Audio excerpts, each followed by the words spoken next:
Well, Kyiv has accused Vladimir Putin of feigning interest in peace efforts after U.S. Russia talks in the Kremlin failed to reach a breakthrough.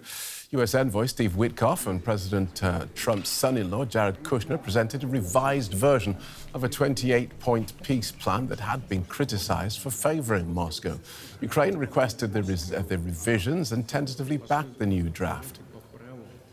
After the meeting, President Putin's advisor, Yuri Ushakov, said no progress had been made towards peace, but he also described the talks as very useful, constructive and highly substantive. Specific territorial issues were discussed, without which we cannot see a solution to the crisis. Of course, the huge prospects for future economic cooperation between our two countries were also discussed. So far, we haven't found a compromise. But some American solutions seem more or less acceptable, and we can discuss them. Some of the solutions that were offered do not suit us. Let's take a look at where things now stand with foreign policy analyst Max Boot. He's the Jean-J. Kirkpatrick Senior Fellow for National Security Studies at the Council on Foreign Relations. He's also a columnist for The Washington Post. Welcome to DW. So we have 5 hours of talks with no particular outcome. What's your understanding of what happens next? That's a great question to which I don't have a great answer. I mean, it's been obvious for quite a while that Vladimir Putin, who is the only person who could possibly end the war in Ukraine, has no interest in ending it on any terms short of Ukraine's complete surrender. And everything that we are hearing out of the talks in Moscow only confirm the Russian intransigence. Remember that earlier this year, President Zelensky repeatedly agreed to a complete ceasefire. Putin has never agreed to a ceasefire. And if Putin wanted peace, he could stop attacking tomorrow, but he clearly doesn't. So I'm not sure what the point is of sending President Trump's real estate buddy and his son-in-law to Moscow for yet another series of talks where Putin is going to fill their heads with Russian propaganda and send them back to Washington in a way that is likely to undermine the Ukrainian cause. So do you think the White House is now getting that message? Because we're all now left wondering, well, what's Trump's next move? Does he walk away or does he say, no, Putin has made a fool of me enough times, now it's time to put the screws on? I mean, Trump keeps getting made a fool of by Putin and he keeps coming back for more. I can't really explain it or tell you when it's going to end. I actually thought it had ended a few months ago when Trump finally imposed sanctions on a couple of Russian oil companies, the first sanctions he had imposed all year. It seemed like he was finally getting tough. But then a couple of weeks ago, the Trump administration released this 28-point peace plan that read as if it could have been written in Moscow, and it may have been written in Moscow, and demanded that Ukraine accept it within a few days. Now, thankfully, that deadline has come and gone, and the 28-point peace plan has been substantially modified after talks between the Ukrainians and Secretary of State Rubio.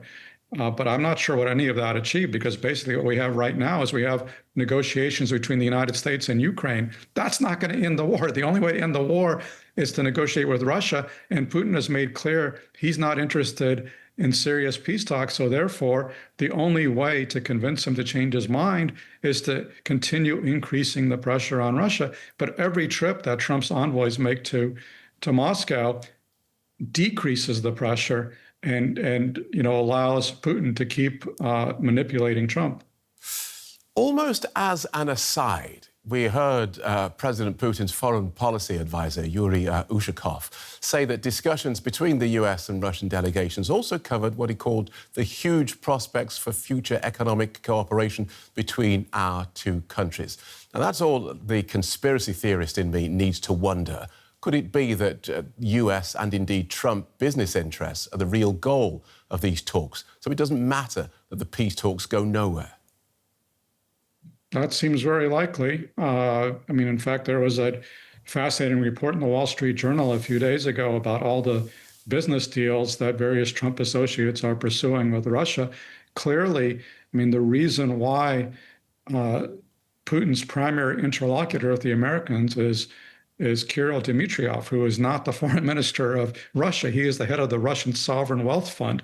So clearly he is dangling business opportunities before the Trump team. And one of the weird things in the 28-point peace plan was a promise that $100 billion of the frozen Russian assets in the West would be used to rebuild Ukraine, with half the profits going to the United States. And you have to ask, what profits? I mean, if this is development aid, it's not supposed to have a profit, but that was clearly a signal that there is a lot of money on the table from Russia for the taking for the United States, and in particular, probably for people like Steve Witkoff and Jared Kushner, who have a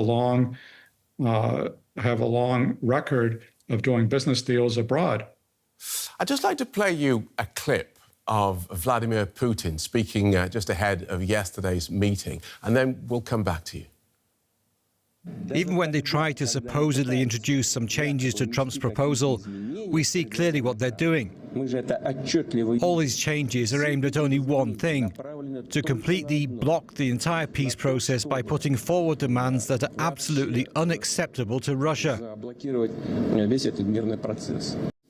Now, Max Boot, when I watched that yesterday, I marvelled that the Russian president was able to keep a straight face. Everything he accused the European Union of doing was exactly what Europe accuses him of doing. Give us your analysis of what that performance was about, who it was meant for, what it was trying to achieve. This is all a kabuki show meant to sway Donald Trump. Basically, I don't think there's any serious peace process underway. What is underway is really a blame game where Putin is trying to blame Ukraine for the lack of peace, and Ukraine and the Europeans are quite rightly blaming Putin for the lack of peace. And the question is, who can convince Donald Trump that they're right? And unfortunately, Trump has a tendency to echo whoever he talks to last. And so he tends to ping pong back and forth. After the Alaska summit, he was sounding very pro-Russian. Then the Europeans and Zelensky came to the White House, and he was suddenly sounding pro-Ukrainian. But, you know, it keeps going back and forth. And I fear that with Trump, his default mode is pro-Russian.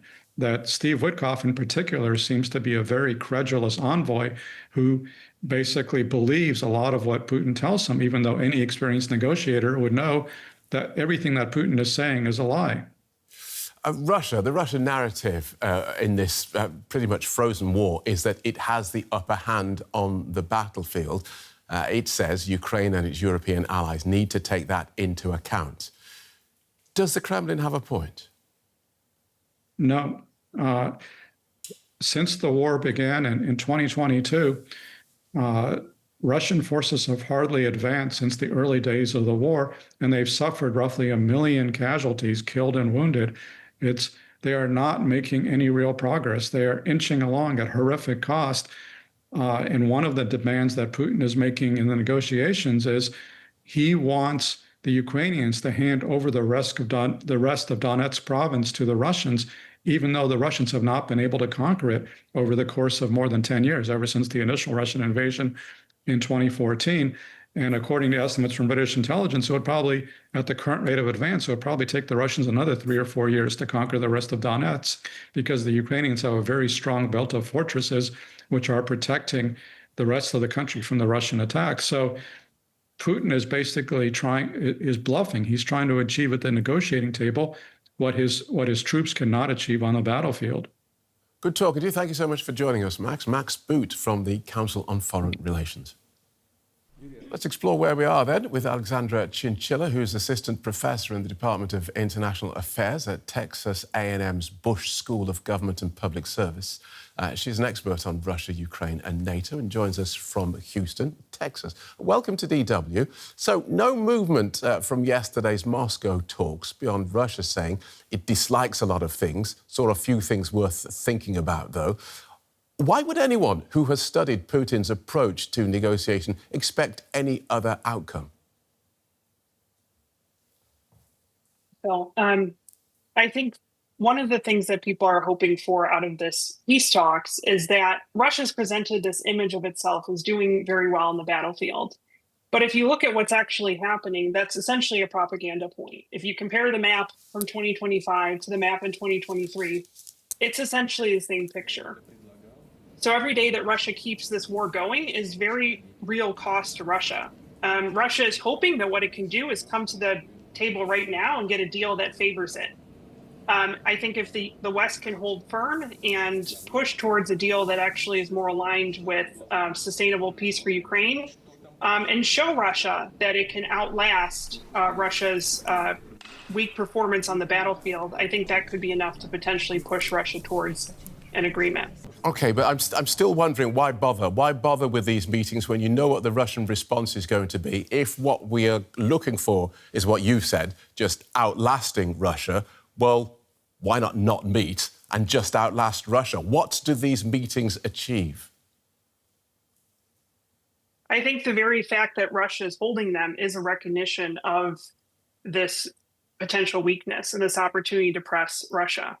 For Ukraine, every day that this war continues is also very costly. So I think that there's some room there. And if you look at the proposals that Ukraine has actually put forth and that Europe has developed, there are some opportunities there for things that Russia could potentially compromise. Now, the two big sticking points that we continually see difficulty around are the issues of territory and money. So Russia wants to get those gains in the Donbass to get Ukraine to concede them. That's something Ukraine does not want to do. And then there's the issue of money, about what's going to happen after the war, because Ukraine's continual point here has been that we need to set something up that will be sustainable for the future. And that's where Europe, I think, really comes in and ends up being really important. What do you think is the likely White House response then? What does the White House do now in response to this Russian foot-dragging? So this is where the White House's response is critical. So in some ways, I see the failure of these talks as a positive thing, and that it shows that the White House was not willing to just go in and agree to Russia's 28 points and actually wanted to push for something that was closer to the priorities discussed with Ukraine over the weekend before Thanksgiving. So the fact that the talks have failed are not necessarily a negative sign here. I think it's really up to the White House and what they choose to do next. I think if, going back to what I said earlier, this war is costly for Russia. If the White House can convince Russia that it is serious about continuing to support Ukraine and European efforts to support Ukraine, I think that will be the key piece that puts real pressure on Russia to potentially agree to a deal that is more aligned with a sustainable future for Europe and Ukraine. Coming out of those talks, President Putin's foreign policy advisor, Yuri Ushakov, talked about, he said that we didn't only talk about Ukraine, we talked about the huge prospects for future economic cooperation between our countries. What do we know about the deals being done between the US negotiators and Russia? It's great that you brought that up, Phil, because I think that's also very important. I think what Russia wants to get out of this is something that will reignite that economic cooperation with the U.S. and in Europe that, frankly, Russia depended on. So this is a sign of these sanctions actually having some bite, even though they're not as powerful as they could be. So it really depends on Russia. It depends on whether Russia feels like that's enough of an incentive to bring it towards a deal. The Trump administration also seems very interested in it. What I worry about is if they get overly interested in the economic aspects of the cooperation without thinking about the security issues, which are equally as important and are really going to be critical for Ukraine. And so I think we're just going to have to wait and see. I'm glad you brought that up, because a cynic would say we're in a situation now where the United States has stopped its actual military backing for Ukraine and is sitting back and letting Europe buy billions of dollars worth of weapons from it, while at the same time apparently pursuing billions of dollars worth of deals with Russia. This can, if you were cynically minded, have a bit of a nasty smell about it. Yeah, Phil, I mean, I don't disagree. I think there's no other way to put it. So that's why, for me, I actually see the failure of the talks today as a positive sign that maybe the Trump administration has taken that discussions with Ukraine and Europe seriously and is thinking about actually pushing for a deal that will be aligned with U.S. and European shared security interests. So to me, no deal here today is actually a positive sign given where we were last week.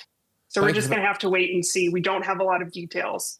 Thank you, Alexandra. Alexandra Chinchilla from Texas A&M University.